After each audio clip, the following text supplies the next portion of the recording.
What is up, fight nerds and dirty gamblers? I am Erik, and this is Erik Bets Fights. We're coming off UFC 272, Covington versus Masvidal. It was a fun card. It was especially fun for me because I was in the building. I went to T-Mobile Arena, attended the fights live. It's always a good time. It's one of the cool things about living in Vegas, I guess, is I didn't even have any plans of going to the card at all, and then a buddy of mine shot me a message, I think it was the day before or maybe 2 days before, and was like, hey, I got a friend who's looking to get rid of a ticket, and the price was decent. I was way up in the nosebleeds, but it's fun being up there. I have bought tickets on the floor before. I've been everywhere from like 5 or 6 rows back to way up in the nosebleeds, and it's fun no matter what. Just being in the building is cool, so if I can get nosebleed tickets for a decent price, I will jump on that, and I did, and it was great. But let's go ahead and, so what we'll do, we will do a quick recap of our bets for UFC 272. I'm not going to go through the whole card, just going to go through the bets. And then I do have all my tape study done for UFC Vegas 50, Magomed Ankalaev versus Thiago Santos. So we're going to go through those fights. I will say that even though I've got my tape study done, there are some fights on that one that I don't feel like I have a good read and I don't know what to do. And one thing that I try not to do, I was a teacher for years, and one thing I hate is when you ask a teacher a question and they try to like stumble their way through the answer, even if they don't know. When I was a teacher, if a student asked me a question that I didn't know, I tried to be good about being like, you know what? I don't know the answer to that. Let's try to find out, you know? So that's what I'm going to try to do here as a MMA handicapper and content creator. I'm going to try not to bullshit you on the fights where I don't feel like I have a good read and I don't feel like I know what's going to happen. I'm just going to kind of tell you that. Anyway, let's go through those bets for UFC 272. It was a very small losing event for us. We ended up minus 0.96 units, so minus under a unit. All right, so first of all, we had a 3-unit bet on Rafael dos Anjos at minus 155. Everybody always says, I wish I would have bet more when it's a winning bet. I mean, yeah, you can say that about every winning bet, but, you know, in hindsight, part of the reason we do these recaps is to figure out what did we learn. In hindsight, this is a spot where I should have bet more. I mean, considering everything that was working against Moutinhno here, considering that he had just fought, had to cut weight again, had to fly back from Brazil. It was on short notice. It was a 5-round fight. There was just a lot of things here that were not working in his favor. And I did see a lot of cappers that had like 7-8 unit bets for this fight. I am a little nervous about going that high on something, but maybe 5 or something, but we put down 3 units and we won 1.94 units there. So that's cool. We took an underdog shot on Alex Oliveira at plus 235 for 1 unit. The first round looked good. Cowboy looked great. But again, going back to the what did we learn, one of the things that I always say is we don't want to bet on what a fighter is capable of doing. We want to bet on what a fighter is likely to do. And I went against that here. I realized kind of afterwards that, I was placing a bet on Oliveira based on the fact that if he came out and looked to wrestle, if he actually like went toward his best win condition and fought toward his best win condition, he would be able to win a decision here, a grappling heavy decision.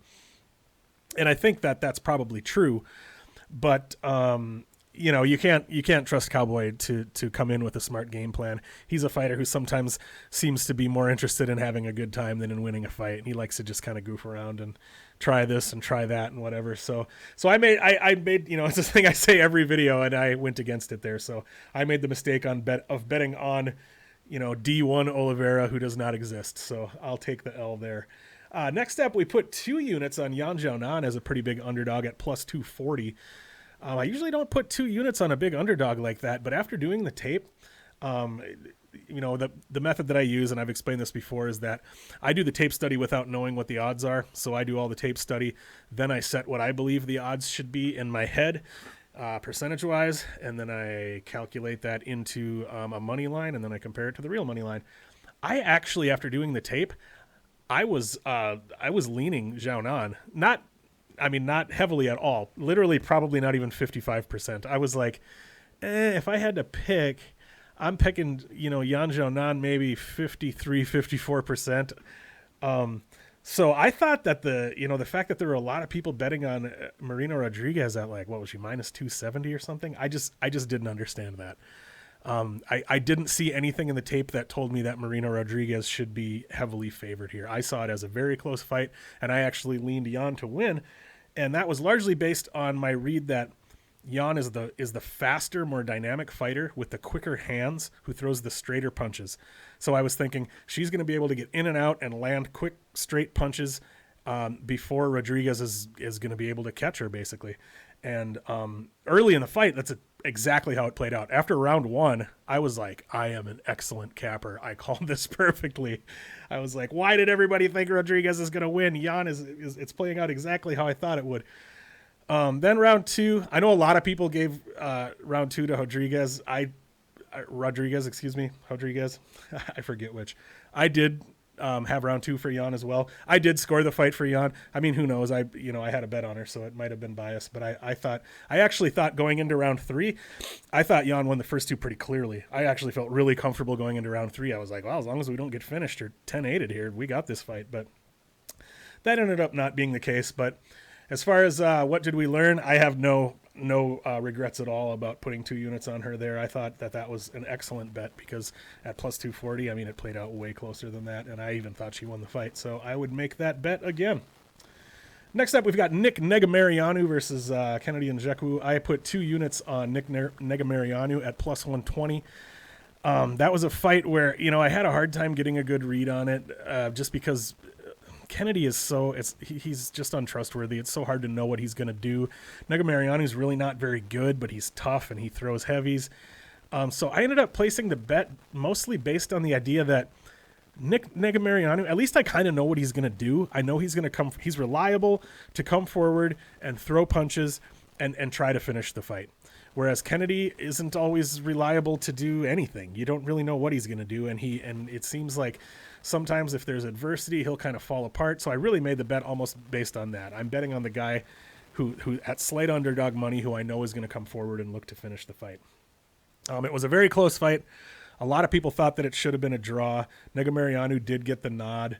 I know there was sort of some funny business that went down there. Cannetti got a point taken away in the 3rd round. I was okay with the decision. I don't know. I mean, I'm terrible at scoring fights unless I'm like specifically thinking about that anyway. So as far as who I scored it for, I don't know. I'll say I scored it for Negumereanu because he won and I had a bet on him. Oh, and next up, yet another underdog. Man, I bet my straight bets were 4 underdogs and 1 favorite. Anyway, we had 1 unit on Tim Elliott at plus 200. And that fight played out about how I expected it to. I thought Tagir was way too big of a favorite. I was like, this fight's going to play out pretty close. I mean, this is definitely one of those value spots where I was like, when my read is that the fight is going to be greasy and close and back and forth, and I can get plus 200 on either guy, I'm going to take it. So we took it there. A lot of people thought the decision should have gone Ulanbekov's way. I'm not really sure. I was okay with it. Here's a weird thing. If you haven't attended a UFC event live, it's kind of weird for me anyway. Part of it is you don't hear the commentary, which is good because then you're not getting the bias of the commentators. But also sometimes you don't know what's going on. I know people were talking about that there were some fouls that happened in this fight and stuff, and I didn't even necessarily catch what those things are. Like sometimes there can be things happening in the fight, and because you don't hear the commentary, you don't even really know what's going on. Plus, like for me, just the atmosphere, and I'm kind of like looking around and stuff. Plus, I have the bladder of a child, so I have to go to the bathroom a lot, and like I feel like I definitely. I'm a more attentive viewer when I'm watching in front of my TV than when I'm actually there at the event. So as far as like some of the details of what went down, people said Elliott got away with some fouls, grabbing the gloves and stuff. I didn't really see any of that stuff when I was there, but either way, we won 2 units there, so that was pretty cool. So out of those 5 straight bets, we pick up 3.34 units profit. Then on to the props and parlays. We parlayed up Colby Covington at minus 315 and Maria Agapova at minus 205. My read on the Agapova fight could not have been more wrong.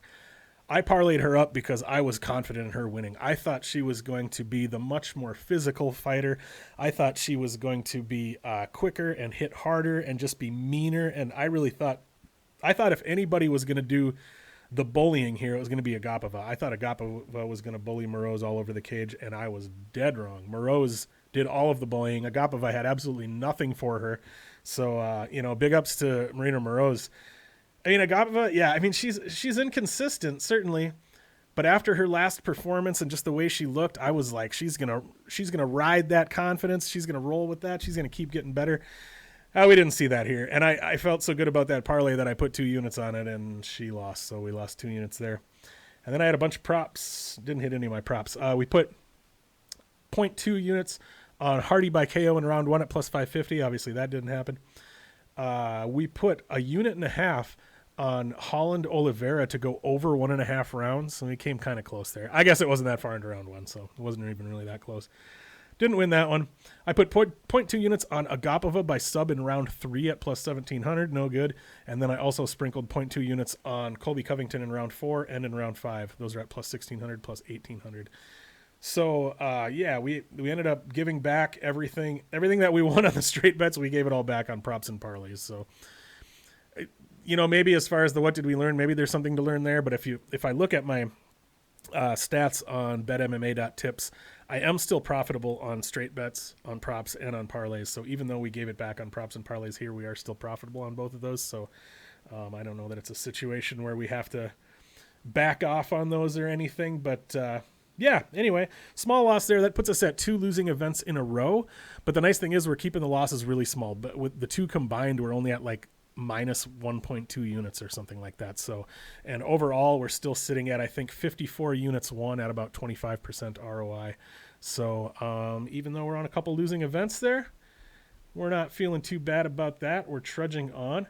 Let's go ahead and take a look at UFC Vegas 50, Santos versus Ankalaev. I'm going to start at the bottom of the card. I had been starting at the top of the card, but Clint from Die Hard MMA podcast, he'd been doing the experiment where he was starting at the top of the card to see if it helped his viewership at all, and it didn't, so he switched back. So now that we know that doesn't help as much as we think it does, I really prefer breakdowns that start at the bottom of the card, so I'm just going to do that as well. First fight of the night, we're going to have Nchukwi versus Azamat Murzakanov. I'm going to try to remember to actually give you the odds this time. Murzakanov is the favorite at minus 170. Come back on Nchukwi at plus 158. So kind of a close fight, but Murzakanov is, kind of a moderate favorite there. I told you I was going to be honest with you when I had fights where I didn't feel like I had a strong read. This is kind of one of them. Murzakanov has tended to be a quick finisher. He's tended to be a guy that gets a lot of knockouts in round 1, and a lot of those have come at heavyweight. He's done some fighting at heavyweight. He's not a super big guy. I think he's 5'10", pretty small for a heavyweight, even a little bit small for a light heavyweight. Nchukwi, I think, he's had 3 fights at the UFC level, I think now, not against particularly good competition, but Nchukwi he's a bigger, more physical guy. He's younger. He has higher level experience. So this is a spot where Murzakanov, like I said, he goes for the knockouts a lot. He's gotten a lot of first round knockouts, but in his fight with Gudo and Ascench, we saw him go to his wrestling. He was able to use his wrestling pretty consistently without tiring out. So he does seem to have a reasonably good gas tank. Although that was a weird fight. I don't know what happened there exactly, but it went to decision after 2 rounds. I heard Uncle Wheezy say something about allegedly there was someone in the audience that had an air horn or something, and they let the air horn off, and then they stopped the round early, and I don't know, some weird stuff went on that they went to decision after 2 rounds or something. So even though he did go to decision there, we haven't actually seen Murzakanov go 3 rounds. So I thought his cardio looked pretty okay after 2 rounds. As far as 3, we don't know because he's never gone that long. But this is a fight where I don't feel like I have a strong read. If I was gonna bet it, I would probably bet Nchukwi as the small underdog at like plus 160 or whatever he's at. Just based on Nchukwi being younger, probably more physically powerful, having gone to decision, having fought the higher level of competition. But I'm not interested in betting this fight. Oh, and also betting Nchukwi there would be also the Dana White's Contender Series fade, which I haven't really bought into that too much, but it's worth considering. When it's something where when you compare their skills that it seems pretty close, I think it's reasonable to take into account that one guy just has the higher level experience. Also worth noting though that Murzakanov actually has more fights, even though Nchukwi has fought 3 times at the UFC level. He only has I think 7 total pro fights, and I think Murzakanov has like 10. Anyway, I went too long on that fight. Next up is a weird one. Guido Cannetti versus Chris Moutinhno. this might end up being a fun fight. I don't know, but it just doesn't really interest me. One problem that I have sometimes when I'm doing tape is sometimes a matchup just doesn't really interest me. And when that happens, I have a really hard time paying attention to the tape. Like I'm watching it and I'm just like, and I kind of zone out. That happened to me a little bit here. But as far as a breakdown here, Moutinhno, let's look at those. I know Moutinhno is a small favorite here. Moutinhno is sitting at about minus 145. Cannetti can be had for plus 135. Cannetti has the higher level experience, of course, at the UFC level. Moutinhno only has the one UFC fight against Sean O'Malley, in which he lost, but he looked tough.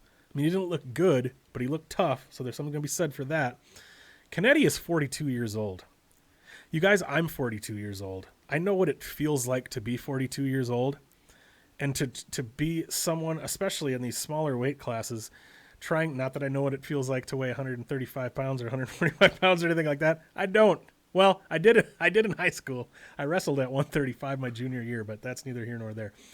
But to imagine me knowing what my body feels like trying to go in there and fight against someone who's 29 years old, that's a tall order. That does not sound fun to me.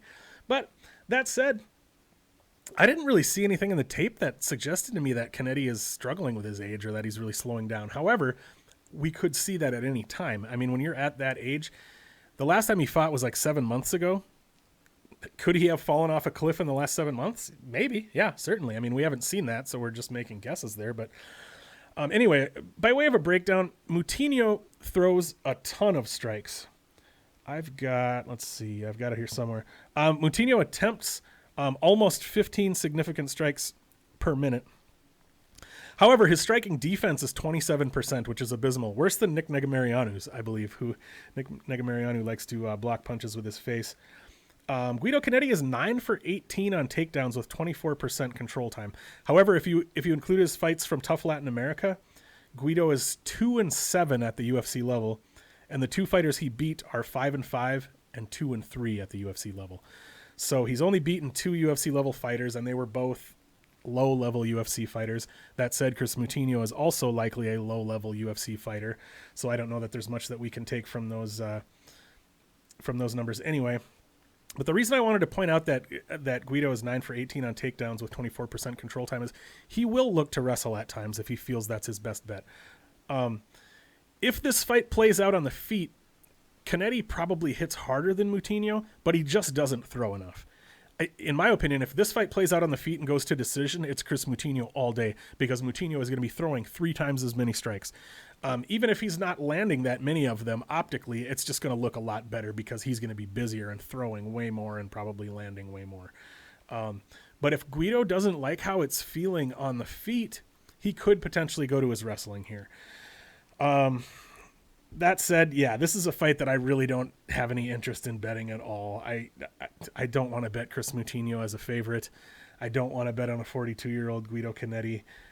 I guess if I was going to bet it, I would bet Cannetti as the underdog just because this is one of those fights that I feel like it could be pretty close. So if I was going to put anything on the money line, I'd put it on the underdog, but I'm not interested in doing anything with this fight. Next up, we've got Cody Brundage versus Dalcha Lungiambula. I told you I was going to be honest when I don't feel like I have a read on a fight. This is another one. I'm seeing this as a potential live bet spot. And the main reason I'm saying that is because this is one of those fights where even after watching the tape and hearing some other cappers' opinions and that kind of thing, I just have a hard time envisioning how these two are actually going to match up in the cage.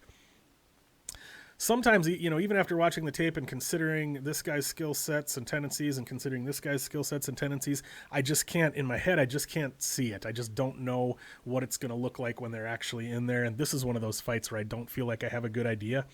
And so that tells me live bet spot because I can watch round one play out. I can see how they're matching up. I can see kind of what they're doing and that sort of thing. Because, yeah, I'm not interested in putting anything on this one pre-flop. I have a hard time getting a read on Brundage. I mean, I can see things that he's good at, but I have a hard time getting a read on who he is as a fighter overall. I do have some numbers here. He has 73% takedown defense, which is worth considering, especially because he did fight Nick Maximov. So, I mean, to keep your takedown defense number up that high against a guy who is, has excellent takedowns and is relentlessly shooting for takedowns, that's pretty impressive. Dalcha is a fighter who he's one of those guys that I describe as a fighter who has some decent skills, but it almost seems like his overall MMA game is less than the sum of its parts. He has things that he's really good at, but it seems like he has a really hard time putting it all together into a complete MMA game and then parlaying that MMA game into solid, consistent performances. He's just a guy that you can't really rely on. How is he going to approach the fight? Is he gonna go too hard and tire himself out? Is he going to look to wrestle too much? And it's really hard to know what the guy's going to do. And that's why I just have a hard time really getting a read on this fight.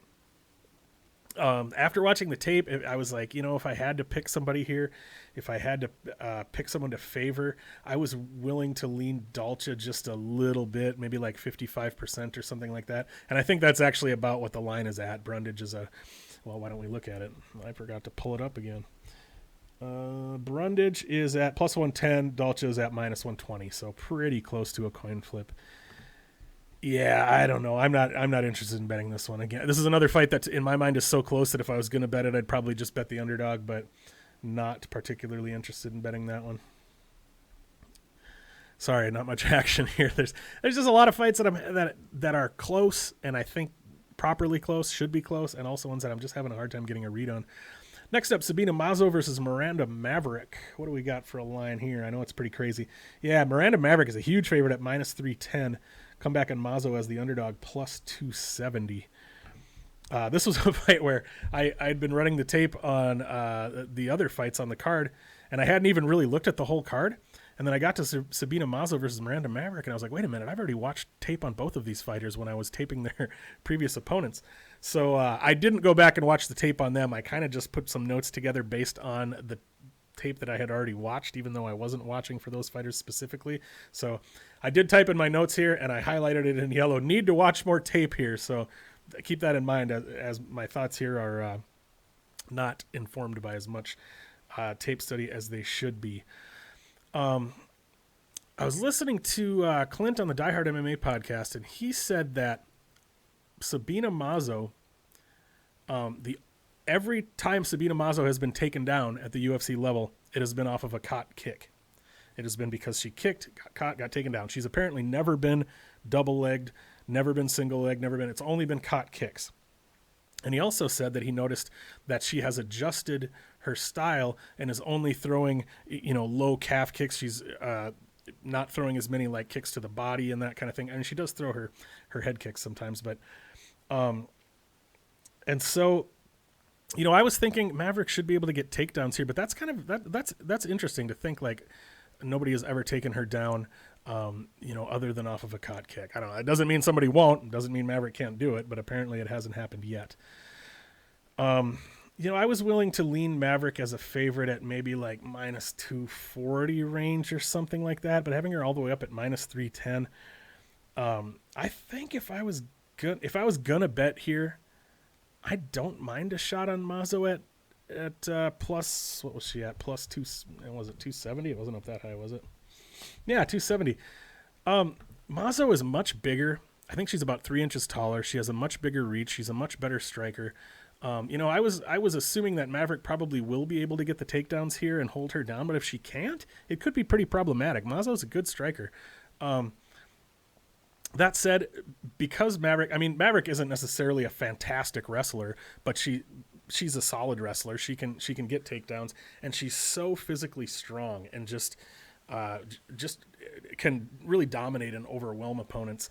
And so I was thinking that I don't mind possibly a bet on Miranda Maverick inside the distance here, or even by KO. That KO being, on the ground is what I'm thinking. Like, I think Miranda Maverick is probably going to be able to get Sabina Mazo down. I think she's probably going to be able to control her on the ground, and I could see her getting some of those slicing elbows on the ground and getting a ground and pound stoppage. That said, I don't have a tinfoil hat to actually put on like Clint does, but I have some tinfoil hat ideas for you here. Last week, I started my thing called Highly Improbable, which is where I choose a prop with an insane number that is really unlikely to hit just because it's kind of fun. Last week, I picked Jorge Masvidal by sub in round 5, which is at plus 5,000 or plus, it might have been plus 6,000. Well, this week I've got a plus 5,000 for you. Sabina Mazo has 3 UFC victories. One of those is against Justine Kish by submission in round 3. She landed a head kick and dropped her. She jumped on her back, locked on a rear naked choke, and choked her out. You can get Sabina Mazo in round 3 by submission at plus 5,000. That might be worth like a 0.1 unit sprinkle. Because, same thing could happen. Mazo could get a head kick, knock Maverick down. She could run and jump on her back. You never know. Plus 5,000 for an outcome that a fighter has won a full 33% of their UFC fights with already. Yeah, I think it's worth considering. All right, tinfoil hat off. Okay, next up, Damon Jackson versus Kamwela Kirk. This is another one that it's lined really closely, and I think for good reason. It's hard to it was hard for me to find anything in the tape that made me feel strongly one way or another about favoring one of these guys. That said, shout out to Uncle Weezy for the stats that he gives out every week, because I did download his stats and I kept them handy while I was doing my tape study, and I was checking stats and allowing some of those numbers to color my opinions here too, which is really helpful. So after watching the tape and feeling like, both of these guys are really scrambly and aggressive, and they're decent grapplers. So it's the kind of thing where I think there's going to be a lot of scrambles and a lot of movement and a lot of grappling and just a lot of chaos. And it was hard for me to really feel like I could settle on someone that I favored. So once I really looked at the numbers put together by Uncle Weezy, I'm going to give you some of these numbers here. Damon Jackson has 38% striking accuracy, which is pretty bad, really bad. But he has 42% control time, which is pretty good. He gets almost 2.5 takedowns per 15 minutes, but he's successful on only 33% of his attempts. So he's shooting a lot of takedowns. He's getting a low percentage of them, but he's still ending up getting almost 2.5 takedowns per fight. Kamwela Kirk. Oh, also Damon Jackson has 25% control time against. Kamwela Kirk has only 66% control time and 26% control time against. I think Damon Jackson is the better wrestler here. He has the better takedowns. He has the more control time. So if I had to favor a fighter here, taking what I learned from the tape and then stacking those stats on top of it, I ended up feeling like if I had to favor someone here, I would favor Damon Jackson just based on those takedowns and based on that control time. Kamwela Kirk is, he's good off of his back.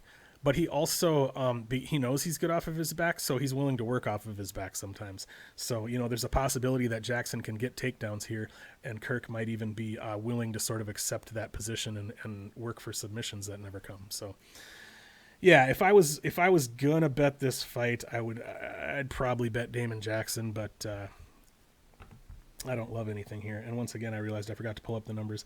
Jackson is minus 110, Kirk is minus 105. So yeah, pretty much coin flip there. That's a stay away for me.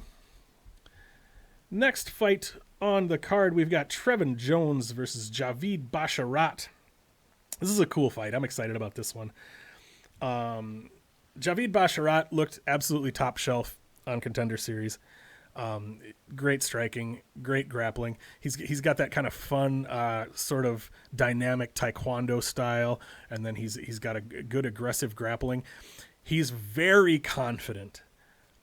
He exudes that kind of confidence that actually makes me a little bit nervous, because it's the kind of confidence that tells me that he does not believe that he can be defeated, which can be a good thing. It can be a good thing, but it also, like, it's the kind of confidence that almost makes me nervous that he could end up making mistakes because he doesn't think that anything's going to go wrong, if that makes sense. The kind of confidence that someone like Trevin Jones might be able to exploit. I don't know. That's just That's mini tinfoil hat stuff there. But I always get concerned because he's confident to the point of seeming cocky, and he's got a little bit of that hubris, and he could have his comeuppance coming. But Trevin Jones, he didn't look great in his last UFC fight, but it was a short notice situation. He kind of tired out and kind of wasn't really able to put it all together, but we're going to give him a pass there because it's short notice. He hasn't always looked great, but he's got a decent amount of high level experience. Assuming the commentary can be believed, they said, whatever this means, they said he's a multi-time no-gi grappling champion and he's competed in over 100 BJJ tournaments. A lot of his losses are split decisions, even against lower level competition, but that was, of course, years ago. Based on the tape, I did favor Javid, but then I ended up taking into account the leap up in competition. Aron Colon, who Javid Basharat fought on Dana White's Contender Series, was like 16-0, but he was also like 37 years old. He was 16-0 against fairly low-level competition. So, really, that's the only fighter that Javid Basharat has fought and beaten that has a decent record. If you look at, so he's 11-0. He's undefeated as a pro. Besides Aron Colon, if you look at Javid Basharat's 10 other pro opponents, they have a combined record of 29-59. So, huge losing records. And it's important to note that 29-59 is largely bolstered by the one and only John Spencer. If you've never looked up John Spencer on Tapology or on Sherdog Fight Finder, make sure you do that. Especially look him up on Tapology because it has his entire combat sports record. John Spencer is 2-39 in professional MMA. 2-39. And of course, it also has his amateur and his boxing and grappling. I don't even know whatever all combat sports he's done. He's 3-88 in combat sports overall. And if you go to John Spencer's Tapology page, there's a warning at the top of the page that basically says, I can't remember how it's worded, but it basically says, please take this guy's record with a grain of salt. We have reason to believe that he has, potentially thrown fights or potentially, intentionally taken fights where he knew he couldn't win and blah, blah, blah, whatever. Like, he's a guy who most of his fights are over in a minute in the first round, kind of like Bob Sapp used to do. How it's like, yeah, I'm going to take the paycheck here. I'm going to go in, and as soon as you land a couple punches, I'm going to fold and fall down, and I'm hurt, and I'm done. I think that's kind of who John Spencer is. Anyway, that was a little bit of an aside, but it's always fun when you're looking through records and you find interesting characters like that. Good old John Spencer. So anyway, my point behind that rant was that Javid Basharat has looked really good against really low-level competition, and this is a big step up for him. It's the Dana White Contender Series guy coming into the UFC for the first time against a fighter who already has several UFC fights under his belt. And largely for those reasons, I did put a bet on Trevin Jones. Because it was the situation where, when the Contender Series guy is coming in and he's the favorite against an established UFC fighter and that person is the underdog, those are situations that I look at and kind of try to consider all the angles and think like, okay, these guys might have pretty similar skill sets, and I think it's fair to potentially favor Jones based on those things that I just said, that he's got the high level experience and has actually fought higher level competitors. So I did put a unit on Trevin Jones at plus 125. I don't know how some people do these like 2.5 hour breakdowns. My throat's giving out already. Just a second.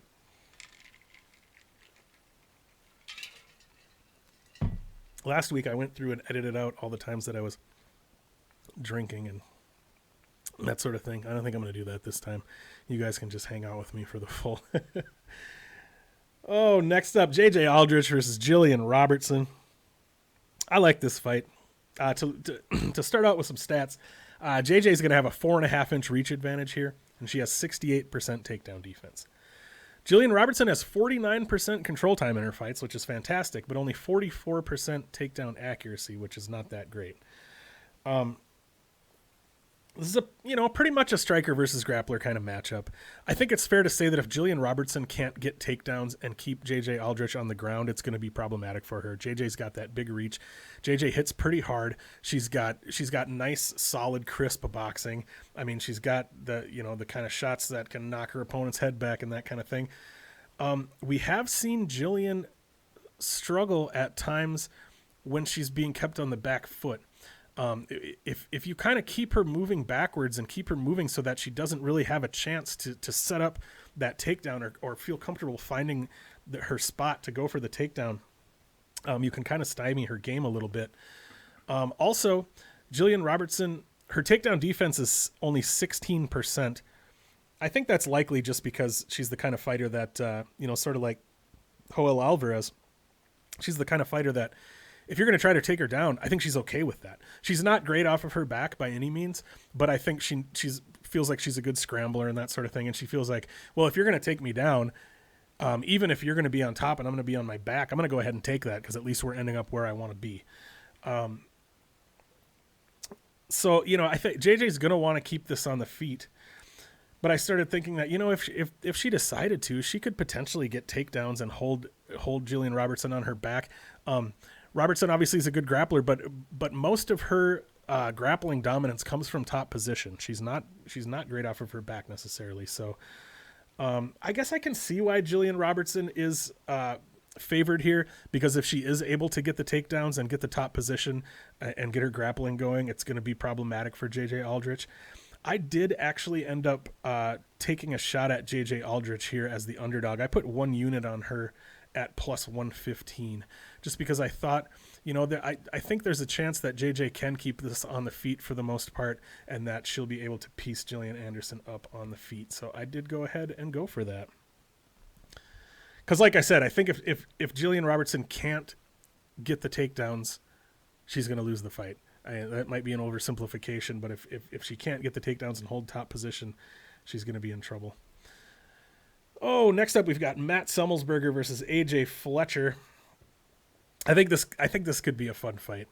My read on Semelsberger, the guy, he's big, he's tough, he's aggressive, he hits hard, and nothing against the guy, but I just don't think he's that good.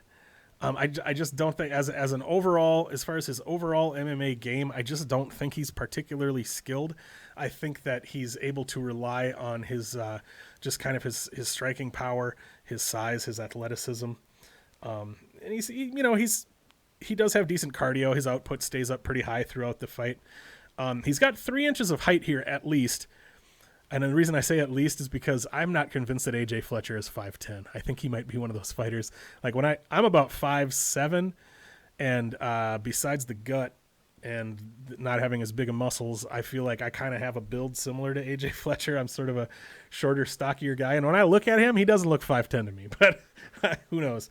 Sometimes fighters, especially when they're just coming off the regionals, you can't necessarily trust those numbers. So I think Matt Semelsberger is going to have at least 3 inches of height, and he's going to have 8 inches of reach. But we know, apparently AJ Fletcher is one of those guys who didn't wrestle in high school or in college. So a little bit like GSP like that, how, GSP was not a wrestler and ended up creating one of the best MMA wrestling games we've ever seen. I'm not saying AJ Fletcher's on that level, but I'm saying he goes to his wrestling and his wrestling looks fantastic, even though he allegedly didn't wrestle in high school or college.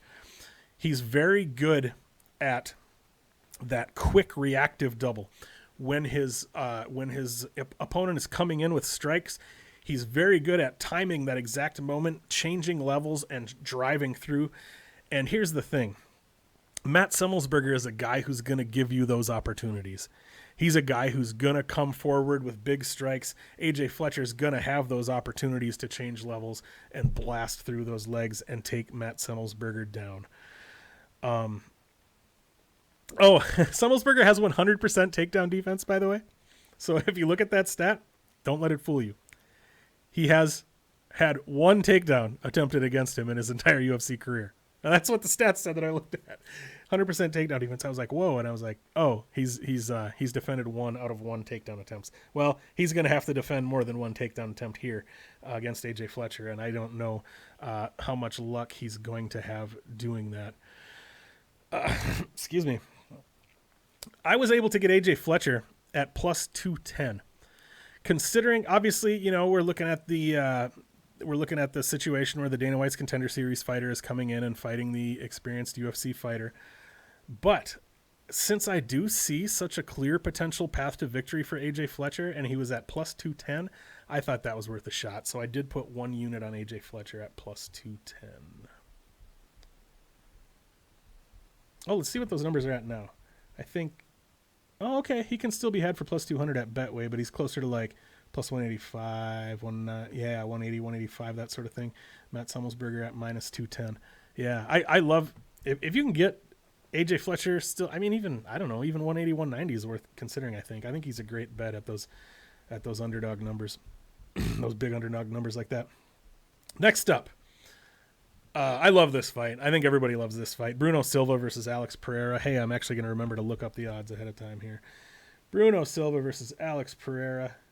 Where are you? There you are. Alex Pereira is the favorite at minus 170. Bruno Silva comeback at plus 158.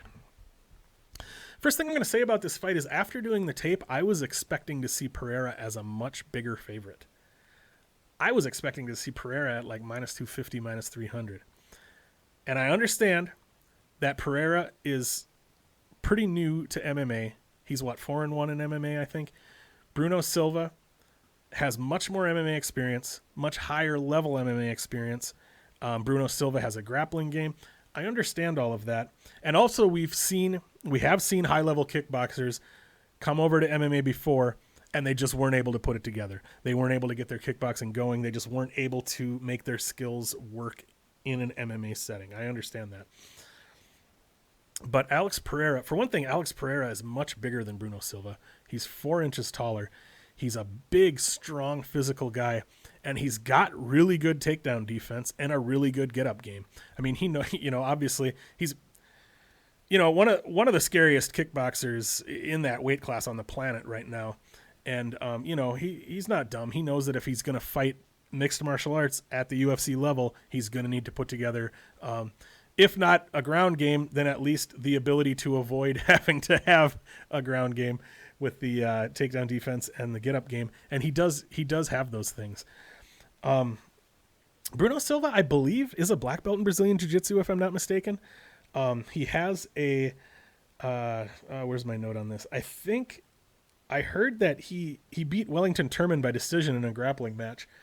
So, he does have some grappling. He doesn't typically look to use it, but that's what makes this an interesting fight. If it plays out on the feet, Pereira is incredibly dangerous on the feet. He's the much bigger guy, the much more physical guy. It's hard not to favor Pereira if it plays out on the feet, even though Silva has been a knockout artist in the UFC. So I started to wonder, if Silva totally mollywops Pereira here early, you can't be shocked, I guess, because like I said, that happens. Kickboxers come in and they find out that the crossover to MMA just doesn't work for them. But let me read some info I've got on Silva here. Silva has KO'd his last 7 opponents in a row. 3 of those are at the UFC level.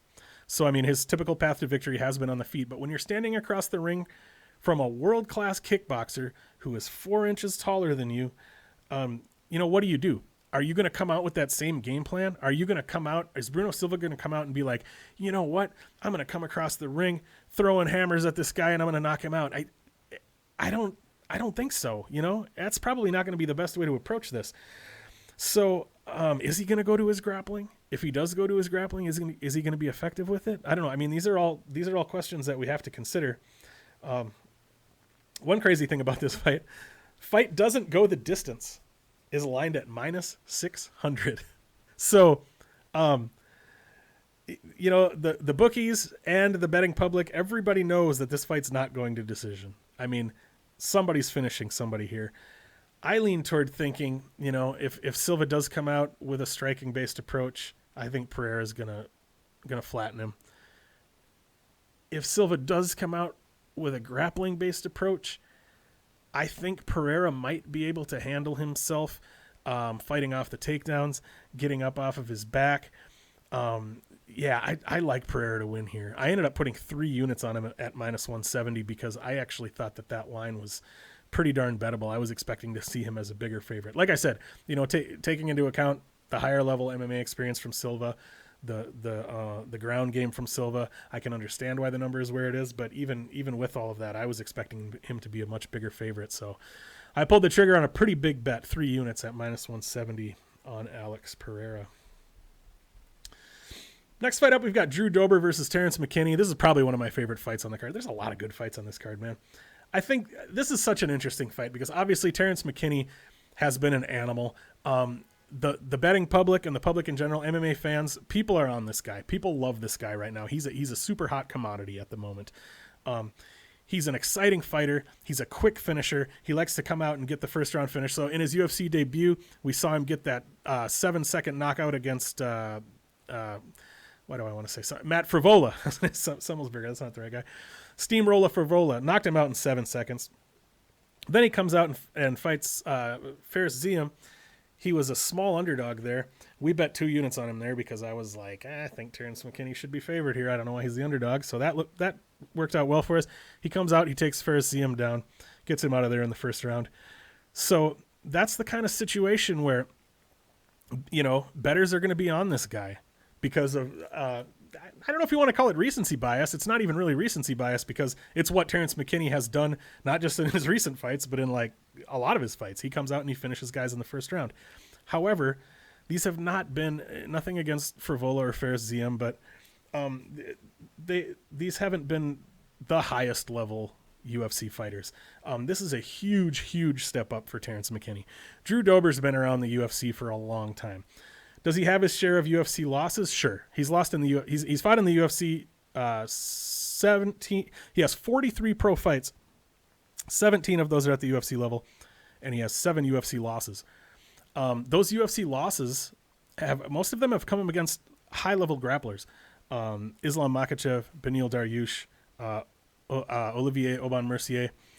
So he has been out-grappled, but if you look at what he did against Islam Makhachev, I think it was very impressive. Islam Makhachev was able to get takedowns, of course, but Drew Dober was able to keep himself safe. He was even able to scramble out of bad positions sometimes against Makhachev. I mean, at no point was he out-grappling Makhachev, of course, but he held his own and he kept himself safe, even as a kickboxer against, potentially the best grappler in the UFC, one of the best grapplers in the UFC, certainly.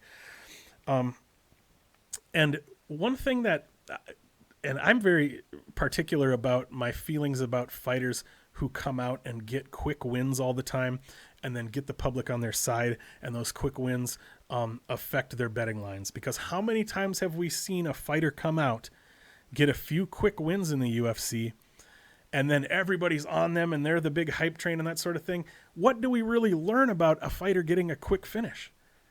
I don't think we learn a whole lot. We learn a whole lot more about a fighter.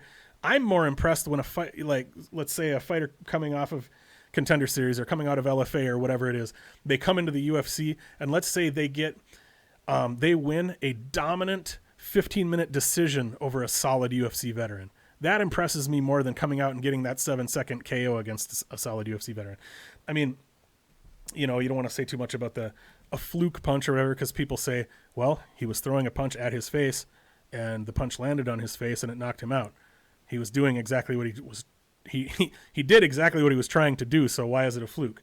But at the same time, it's like, if they fight 10 more times, is that going to happen again? It's a pretty low-level thing, My point being, I typed up some examples here even about like how many times have we seen those fighters come out.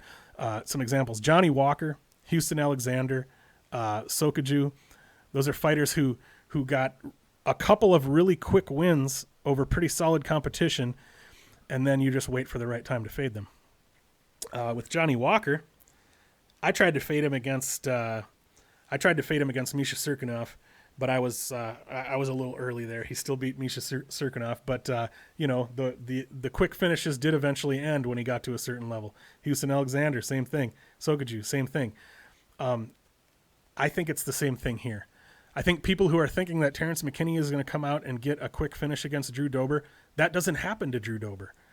And I do sometimes say, just because this guy's never been knocked out, just because this guy's never been submitted, doesn't mean it can't happen.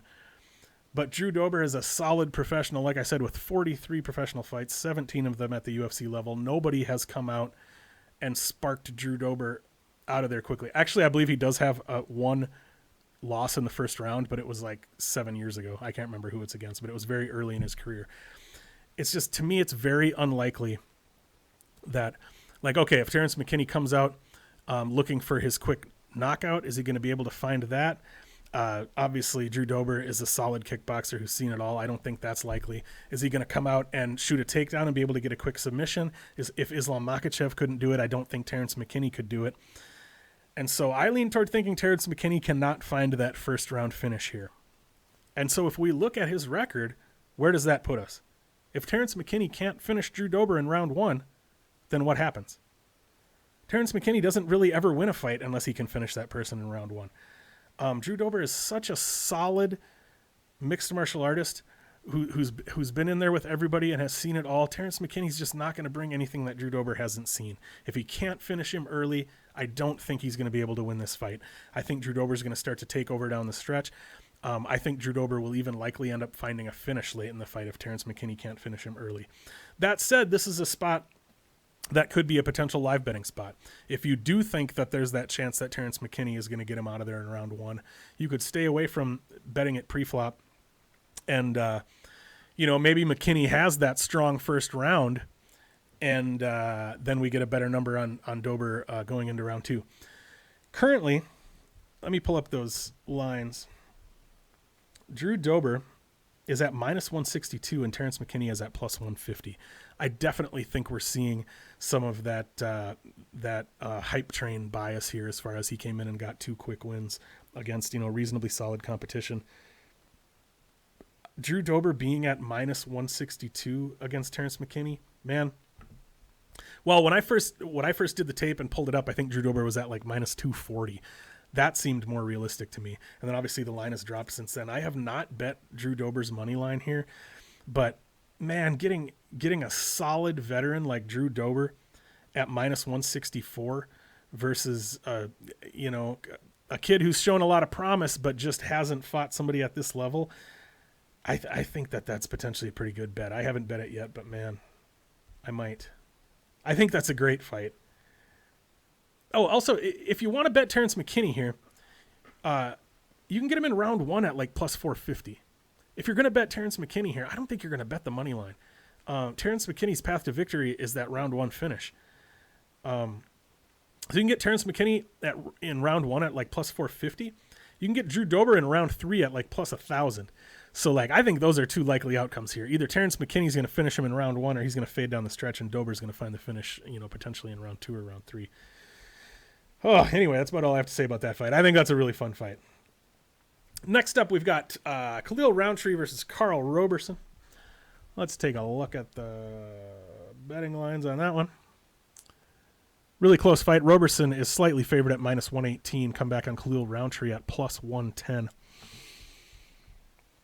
This is another one of those fights that I don't feel like I have a strong read on. The line's close, and I think it should be close.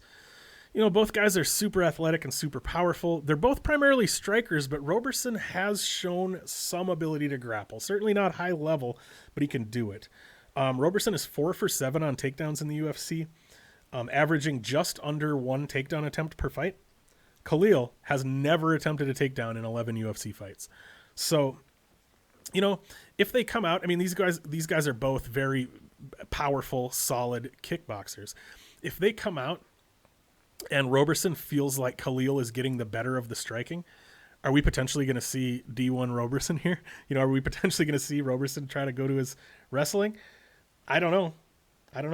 They're both tight technical kickboxers who can fight for like the full 15 minutes. Maybe Roberson will feel like he's getting the better on the feet. I don't know. Khalil, excuse me. Khalil does attempt almost 3 significant strikes per minute more than Carl Roberson, but he has lower striking accuracy. So I don't know, like, will the fact that Khalil throws more look better to the judges, even if he's not landing as much? I don't know. One thing that as far as picking a side here, I didn't feel, comfortable really picking a side. The under 2.5, last I looked, was at about minus 145, which I don't think is too bad. Carl Robertson has gone to decision twice in his last 9 fights, which were 8 UFC fights and then his Dana White Contender Series fight against Ryan Spann. So basically 9 fights that, more or less at the UFC level. He went to 2 decisions there. And Khalil has gone to 3 decisions in his last 11 UFC fights. So there is a good chance that this fight finishes, I think, and the under 2.5 being at minus 145. I don't think that's too bad. I haven't bet that, but that's one thing that I've got my eye on. Just a few fights left, gang. Another fun one, Alex Caceres versus Sodiq Yusuff. Let's take a look at those betting odds there. Sodiq Yusuff is a big favorite here, minus 220. Alex Caceres can be had for plus 210. Man, I like Alex Caceres. When he first came into the UFC, I didn't think much of him. I don't think most people thought much of him. He seemed like a guy who had some skills, but just wasn't really ready for that level. He seemed like a guy who was probably going to lose a few fights and just wash out of the UFC and hang out in smaller organizations. But instead, he's been in the UFC forever. He has, I don't even know how many UFC fights. I don't have his record pulled up right here, but he has 11 UFC losses, and 5 of them are by rear naked choke. So yeah, I think, if I'm not mistaken, he's got almost 30 UFC fights. Somebody look it up and put it in the comments down there. How many UFC fights does Alex Caceres have? I don't feel like making you guys wait for me while I look it up, but anyway. But over time, Caceres really showed an ability to hang with high-level fighters. He's not elite, he's not a guy who's out there beating the best of the best, but he can hang with just about anybody, and he's really shown an ability to put together a reasonably high-level, well-rounded mixed martial arts game. I mean, he's also, I have to say, my favorite type of fighter archetype. You've probably heard me say this before. My favorite fighter archetype is the martial arts nerd who gets into fighting to test their skills. I grew up a martial arts nerd, and martial arts nerddom is what got me into mixed martial arts in the first place. So I have a soft spot for the people who, people like Roxanne Modafferi and Luke Kumo and now Alex Caceres. One concern I have about Caceres is that he seems, even now, even after like almost 30 UFC fights or whatever he's had, he still seems like a guy who doesn't really care to have a solid game plan. He still like that whole thing about the martial arts nerd who just wants to test their skills. He almost still seems like he's doing that. Even after this much time at the UFC level, it's almost like he comes out and is just like, well, I'm going to test my striking a little bit. I'm going to try some of my kicks, see how that's going. Now I'm going to see if I can wrestle with him. Now I want to see how my jiu-jitsu will stack up against his. It doesn't really seem like he's got a solid game plan or that he's necessarily trying to go down the best avenue to win the fight. It seems like he's just kind of trying things and doing whatever feels right in the moment. So that's definitely something that's concerning. But the biggest thing he's got going for him, I think, is just that wealth of high-level experience. 28 fights at the UFC level if you count his tough fights. I guess I've got it in my notes here. But even when Alex Caceres wins, he's usually going through the fire to get there. Even when he wins, there are usually moments where he's being dominated and being close to finished. So that's definitely something that's really concerning. Sodiq Yusuff he's a physical powerhouse who's going to be much stronger and more physical than Bruce Leroy. I think Sodiq Yusuff will be able to dictate where the fight takes place just based on physicality alone, if not also technique. He's a guy, he's a powerful striker. He's got a pretty solid top game. He has been caught and dropped before, but he's always shown an ability to recover from that pretty quickly. And Alex Caceres isn't really a powerful striker. I mean, he's more of a Diaz style where he's just going to kind of wear on you with strikes. He's not going to, probably knock Sodiq out or anything like that. But one X factor that I think always comes into play with Bruce Leroy is because he has that that wealth of high level experience, and he has those veteran wiles and he's a sneaky veteran is what he is. He's a guy that even in a fight where he's overmatched in every way, he might just all of a sudden see an opening and just sneak onto your back and sneak in a rear naked choke. He could be being dominated from, kind of like looking at like what Paul Craig does to people, what Paul Craig did to Cannetti and Nchukwi, and what he did to Magomed Ankalaev. Alex Caceres is a fighter who's capable of that kind of thing. He could be getting beat pillar to post by Sodiq Yusuff or anyone, and he might suddenly just slide on your back and find that rear naked choke because he's sneaky and because he's got that experience and he knows to look for those things. So I don't know. Yeah, I mean, I do favor Sodiq Yusuff here. I actually ended up putting him in a parlay with Magomed Ankalaev. I don't necessarily like his money line, but I do, and this probably isn't a great habit to get into. I do parlay money lines, even when it's a money line that I don't necessarily feel has value, so to speak. I don't necessarily think there's value on Sodiq Yusuff at minus 220, but I do think he's probably going to win here, so I did it anyway. One fun prop you could look at: Alex Caceres by sub is at plus 1,000. Might be worth a sprinkle in case he does get a chance to jump on Yusuff's back and lock in that choke. Only 2 fights left, gang. Another fun one. This is a crazy good card. Marlon Moraes versus Yadong Song Yadong, whatever you want to call him. This fight's going to be a lot of fun. I never want to buy too much into an overly simplified narrative when breaking down a fight, but we're going to do that here. Marlon Moraes is still dangerous. I don't think he's completely washed. I don't think he's completely out of the game. He is still dangerous. Just not for very long, I think he's been finished in 4 of his last 5. I forgot to pull up the odds again. Let's take a look at that. Yadong Song, favored at minus 240. Marlon Moraes at plus 220.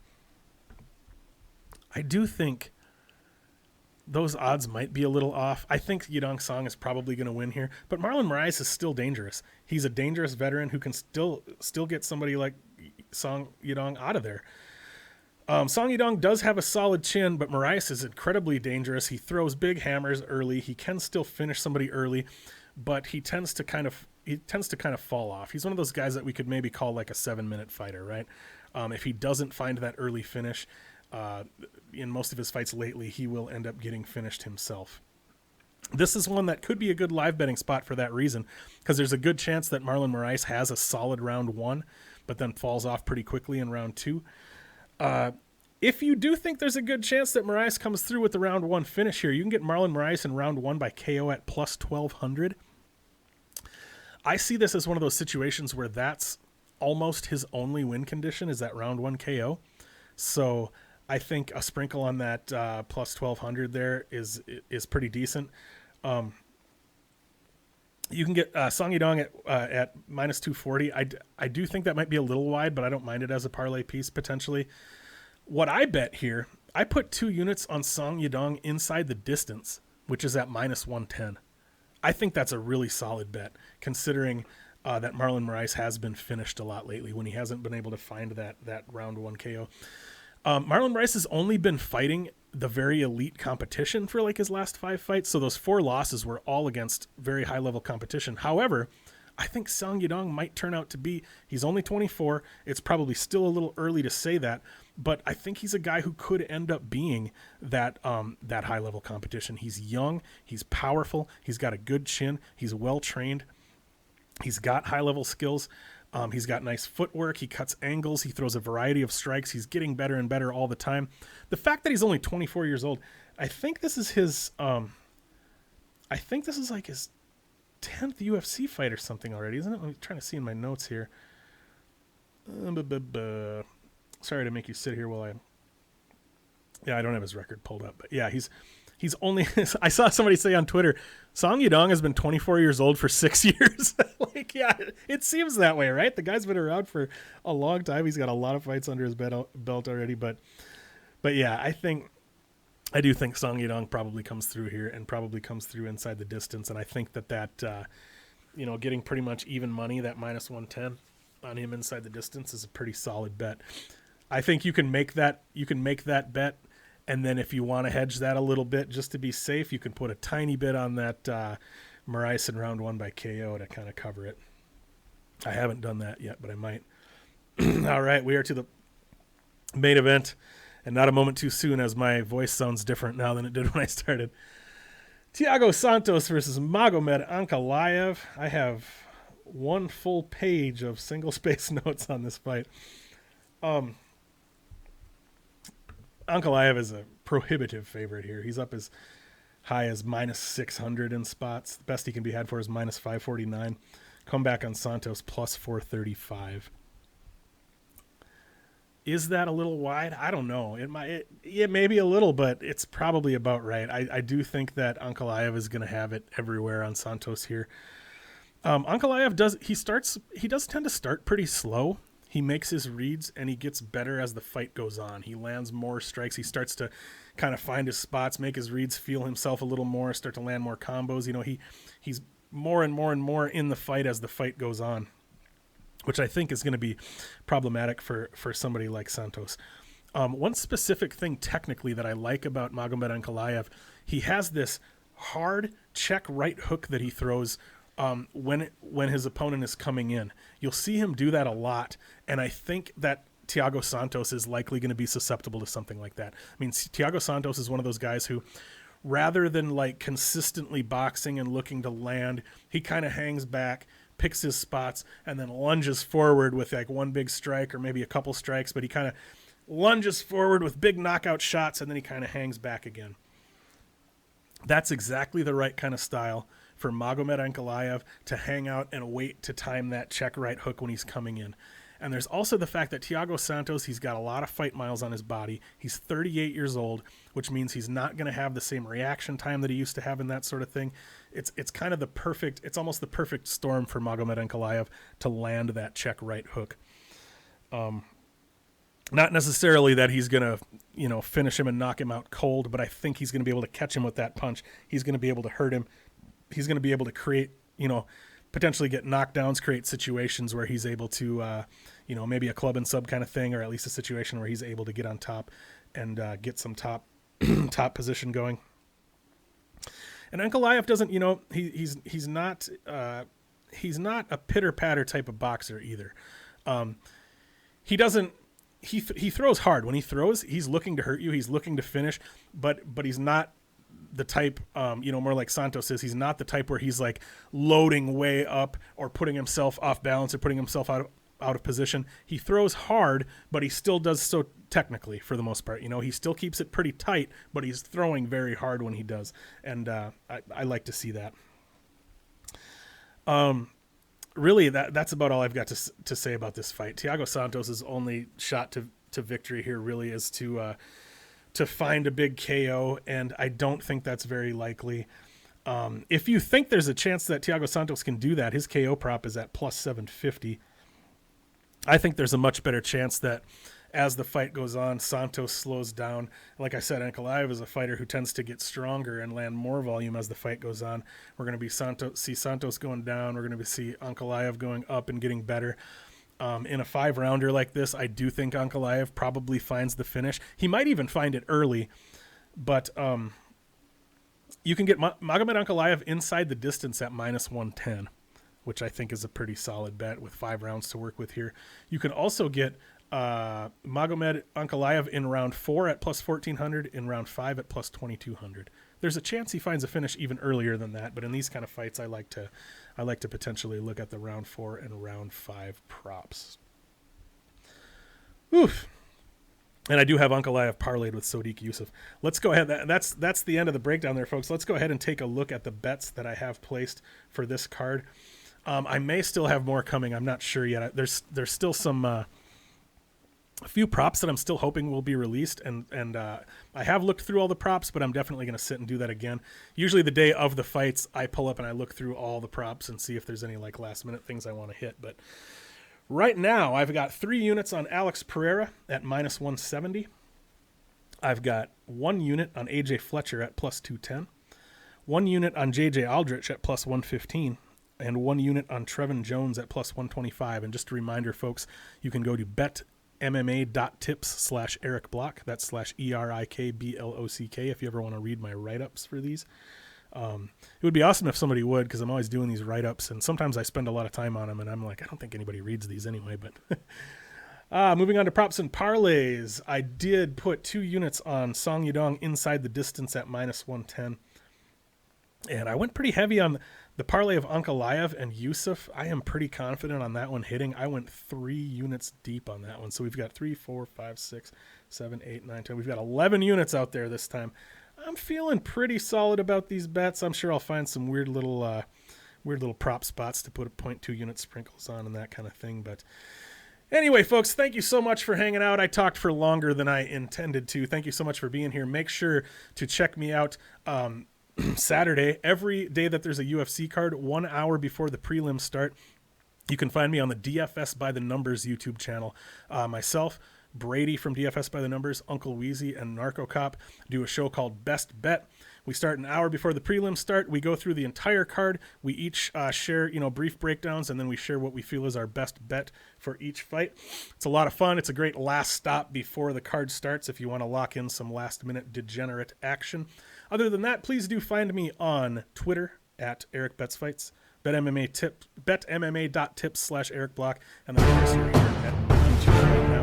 Make sure to give me a like. Make sure to subscribe if you haven't. If you like the content, if you know people who are into MMA, share it around. I am just shy of 100 subscribers. I've got 90. It's an arbitrary number, but it'd be fun to hit on and subscribe. Anyway, thank you so much for being here. I'm going to stop talking because my throat hurts. I am Erik with Erik Betts Fights. Play it tight. Let's go.